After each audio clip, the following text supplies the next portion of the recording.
So tell me about the time you got tickets Okay. to the 1953 World Series. Right. In 1953, I was a patrolman on the Dumont Police Department, and working the middle shift, I was on patrol and found a broken down car on Knickerbocker Road in Dumont. I stopped to assist the motorist, asked him what I could do, and he was out of gas. So I offered to go get gas at the police station where we had gas cans, brought it back, filled his car up, and before I left, he asked me if I was a sports fan, and I said yes. And he said, what would you like to see? I said, well, I never saw a World Series game, and I never saw the Army-Navy game. And he said, give me your name and address. And I did that. And he says, I happen to be the vice president of A.J. Spaulding, or A.G. Spaulding Company. And come and behold, when the World Series started, I get a letter from A.J. Spaulding, and in it were 2 box seat tickets to the first World Series game in 1953. Who was that?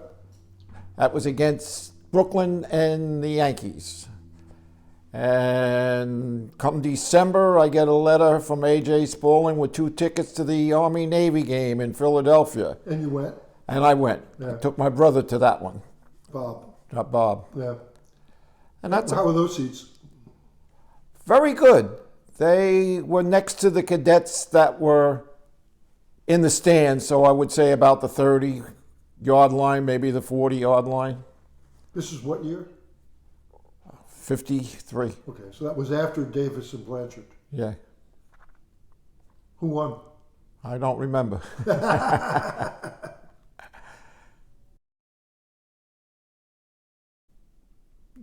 Tell me about going to Dumont, growing up in Dumont. Tell me about Dumont High School. Dumont High School is a very small school. Population of Dumont probably was less than 10,000 people when I grew up. Close-knit, very academic, very sports-minded town. Did you play sports? I did, not varsity, junior varsity, In what sport? basketball, football. Mm-hmm. Never made the big time. Yeah, me too. It was a very quiet town. And you only lived a couple of blocks away. From the high school? Yeah. Well, in my later years in high school, the early years I still lived up on Hungry Hill, which was called Shelby Street, up at the top of Baker Lane. Oh, okay. And then I used to walk to school. They didn't have school buses in those days. Yeah, I've heard that story. Yeah. And the snow was waist high. Over your head, yeah. And then you moved to McKinley. Then my father and mother built a house on McKinley Avenue, which was about 3 blocks from the high school. What year were you in then? 44, 45. So that was towards the end of when you must have been a junior or senior. Right. And in, let's see, in January of 46, I went down and enlisted in the Navy, although I was still in high school. And I got sworn into active duty and immediately sworn out into inactive duty. They told me I had to go home and finish high school. And when I finished high school, I would get a letter. And lo and behold, a week after I graduated from high school, I get a letter to report to Grand Central Station, Terminals something. And I took a train up to Sampson Naval Training Center up in New York State and went through boot camp up in Sampson.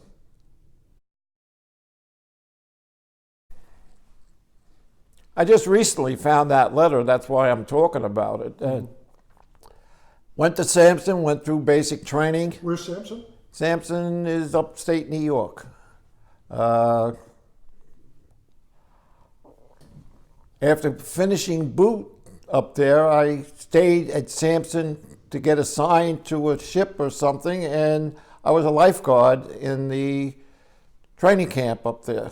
So then I got assigned to the USS Yorktown, which I had no idea what it was. Yeah, it's an aircraft carrier. It was an, yeah, it was A an small aircraft. small.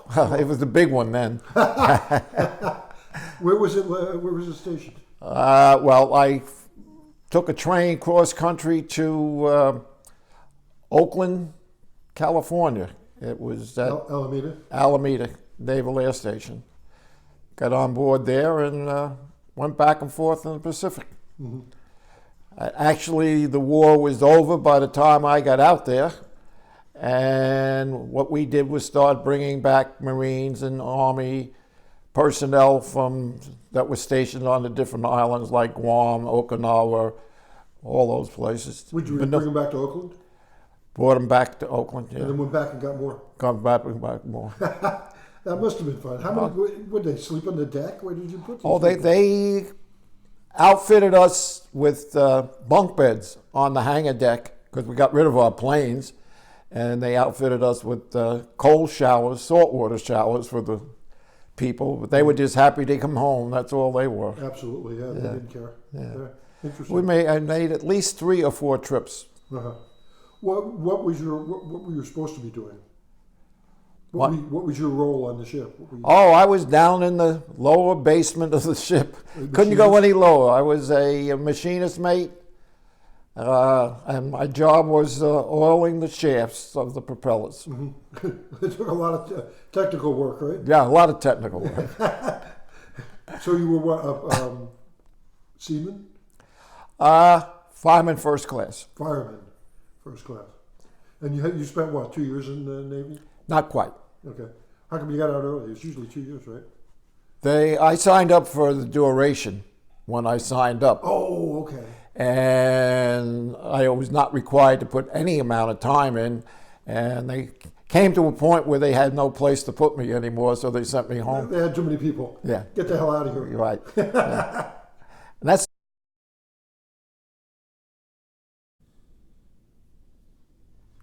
So tell me the story of taking the train back after you. well, when I found out the Navy didn't want me anymore, I tried to get discharged out on the West Coast. And they said, no, you got to go back to, I believe it was Lido Beach, Long Island. And that's where I had to get discharged. So I took a train all the way back with a couple of buddies that were also getting discharged. Almost got left in Montana.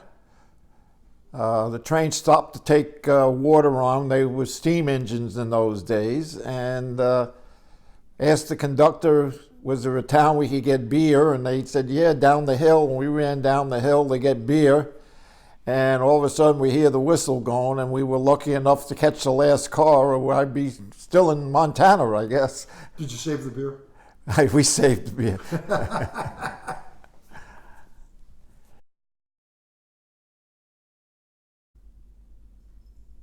So when I got back and got discharged, I went home to Dumont and lived with my mother and father in Dumont. Got a job in Bethlehem Steel Company, served my apprenticeship as electrician with Bethlehem Steel Company in Hoboken, New Jersey. They trained you to be an electrician? Yes, So that's where you picked that up. that's where I picked it up. I went through school there. Worked on ships for a while, graduated, became a first-class electrician, and built quite a few ships. I remember one was the Independence, which was the forerunner of cruise ships. It was a freighter with a few staterooms and a swimming pool before they ever knew what cruise lines were like. You could have been a lifeguard. Yes, it could have been. Then the opportunity became available to become a cop, and being my father was a cop in Dumont, I took the test and was lucky enough to pass the test and become a cop. There weren't police academies in those days, were there? No. You just had what was a written test? Written test, basically not much to it, and on-job training. Uh-huh. You didn't go to school, you didn't do anything. You rode with a sergeant or a senior patrolman, 2 men in the car, and you learned right then and there. Yeah. No training. Not even firearm training? Oh yeah, we had our own range in Dumont. Oh, okay. We had our own pistol range. Did they create a position, or was it a matter of somebody had to leave and there was a position open? No, they were building the police department up, and they appointed 3 of us: You Mickey James and Billy Pratt. all started at the same time. No. One started January, one started February, and one started March. Okay. So each one of us would have a different seniority. Which one were you? I was the third. Oh, you were the third. You Yeah. started in March. Yeah.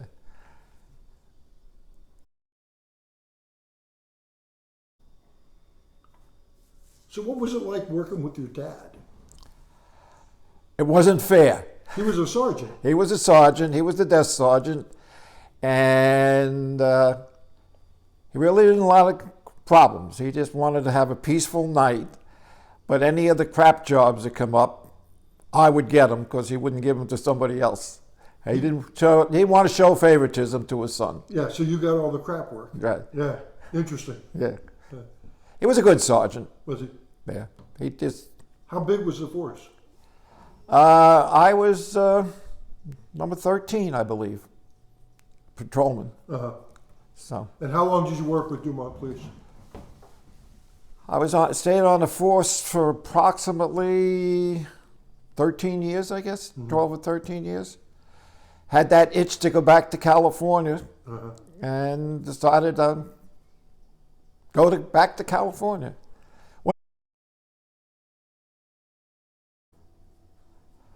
I was a police officer for a year or so. I was a very avid bowler in those days.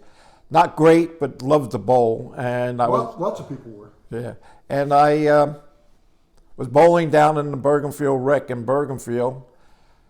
I had 2 lanes to myself on a Sunday afternoon, and the gentleman that was working the desk come down and say, "Hey, John, I can't let you use 2 lanes. I'm going to send 4 girls down, and you're going to have to go to 1 lane."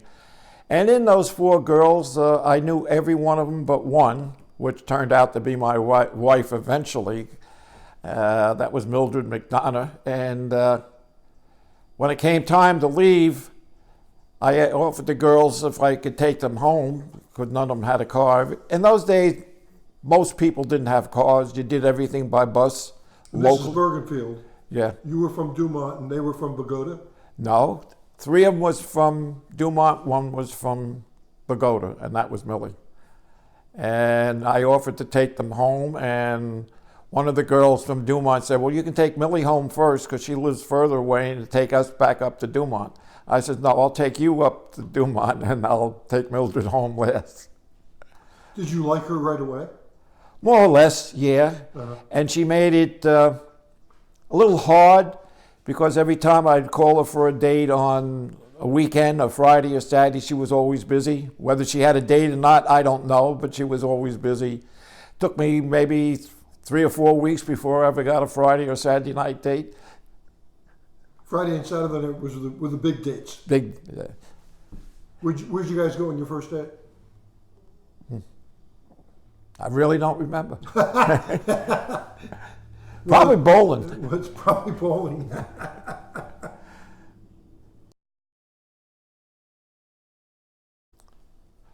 So after dating a while, I would guess maybe 6 or 8 months, I decided this was the girl that I wanted to marry.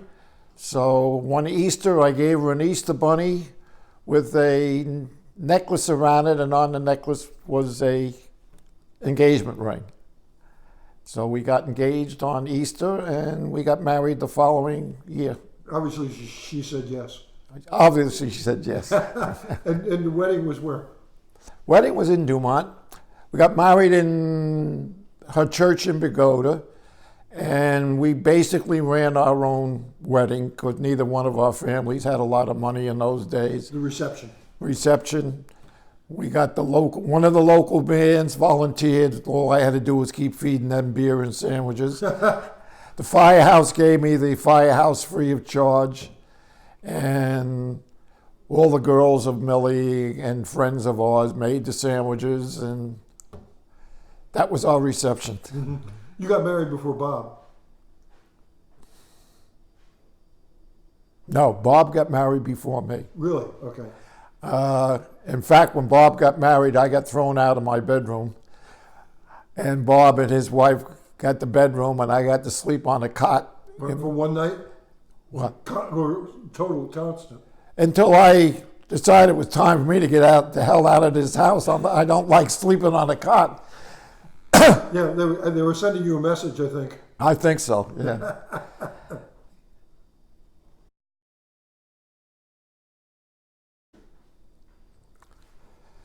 Well, after getting married, we had 3 children. John was born in 52. Tommy was born in 53, and Stephen was born in 59. And in 59, I pretty much had my fill of the police department because the chief of police and I just didn't get along that well.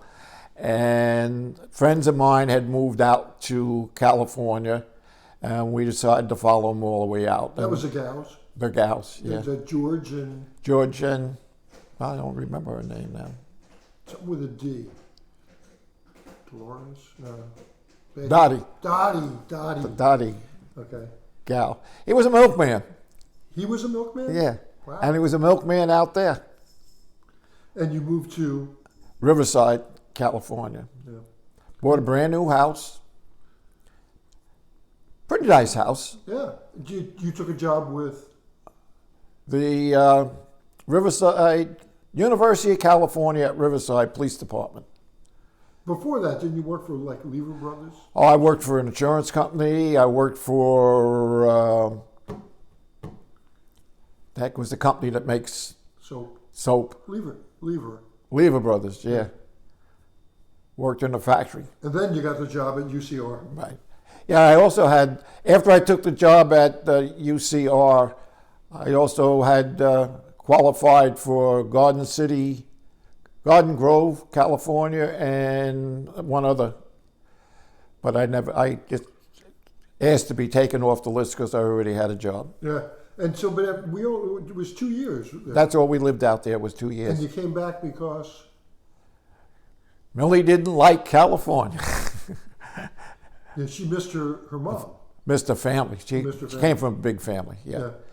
And of course, my mother and father came and visited us at least once when we lived out there. My brother came out and visited us too when we lived out there. Nobody ever came out there, and I sent her and the kids back to Dumont for a summer vacation. And when she came back, she says, "We're not living here anymore."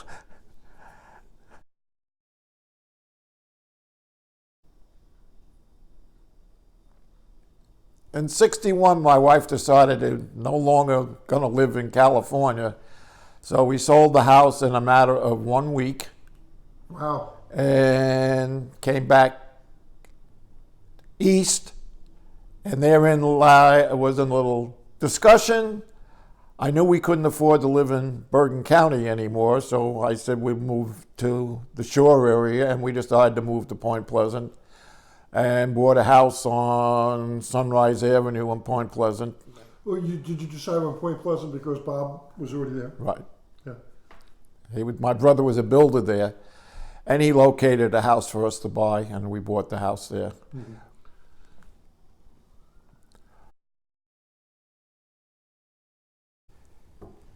After we bought the house in Point Pleasant Borough, got a job with a local electrician, Pale Electric.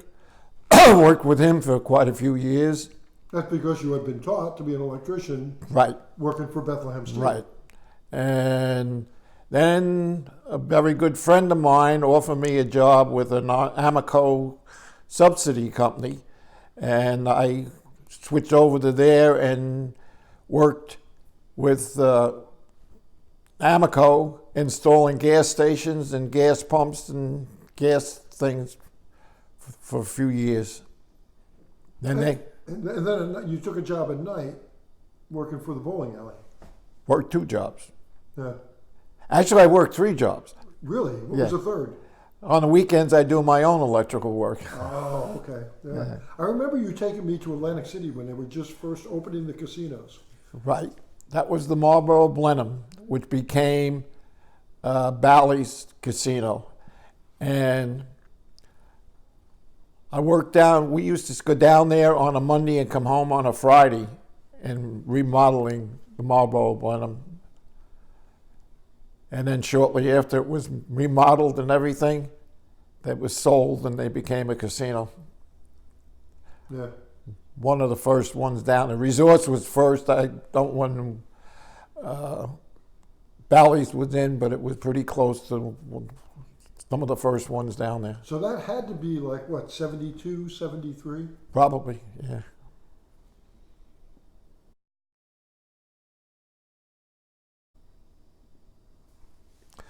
So we lived on Sunrise Avenue in Point Pleasant for about 30 years. Decided it was time to retire. My wife was retiring from Point Pleasant Hospital, and I decided I'd retire too, and that would be in 1992. We moved to Lions Head North, a retirement village, in 92, and I'm still in Lions Head North 26 years later. 26 years, yeah. Yeah. And at what point did you get involved with the Homeowners Association? Let's go back 12 years ago. Let me see. 12 years, 2006? Yeah, because I just quit. Yeah, I know you did. That's where we're headed to that. Yeah. So you started in 2006. How'd that happen? A little annoyed at the trustees. They hit every resident with a $1,475 assessment for a new sprinkler system, which was more than what they needed. It was a $475,000 assessment, and had no money. And that got me involved, and just a little common sense, I got elected. Some of the old-time trustees said, well, you know so much about finances, why don't you become the treasurer? And I said, okay. And I asked what those books were up there, and it was called Reserve Study, and I said, do you follow them? Oh, no, we just buy them. I said, well, can I read them? And I took them home and I looked at it, and I realized if you're going to run a community of 360 homes, you have to put X amount of dollars away for air conditioning, heating, swimming pool, upkeep. Things that could go wrong. Huh? Things that could go wrong. Right. You got to have a reserve. They had no reserve. When I took over, they had $300 in the reserve. The first thing I did was I'm raising the maintenance $15 a month. And they said, you can't do that. They'll scream. I said, we'll raise it $15 a month. Eventually got all the trustees to go along with it. We raised it in the first month in January, and 13 years later, it's still the same price. It's still $125. But there's a lot more money in the reserve. We got over $1 million in the reserve. We've completely rebuilt the building, completely rebuilt the air conditioning system. We completely rebuilt the heating system. All new windows, all new roof, new swimming pool, new heating system for the swimming pool. We completely did it over. New tennis courts, new bocce courts, and still at $125. And you just stepped down from being president. Right. El Presidente. El Presidente. What, how many days ago? As of last Friday. Okay. So it's been a week. Yeah. Yeah. Are you proud of that? Are you proud of what you were able to accomplish? I'm proud of what I was able to accomplish, yes. And it's nothing more than common sense. You got to have money coming in to spend money. So you just budget. Once I had a reserve, I could do things. The first thing I did was put a new roof on because it was leaking. But you didn't have to raise any assessments. No assessment. Never have raised an assessment since. Yeah. Yeah, well, $15 a month times 360, it starts adding up. Yeah. pretty quickly. Oh, yes. Yeah. So it's not a lot of money. Maybe No. maybe to a retired But person. it gives you money. Yeah. So.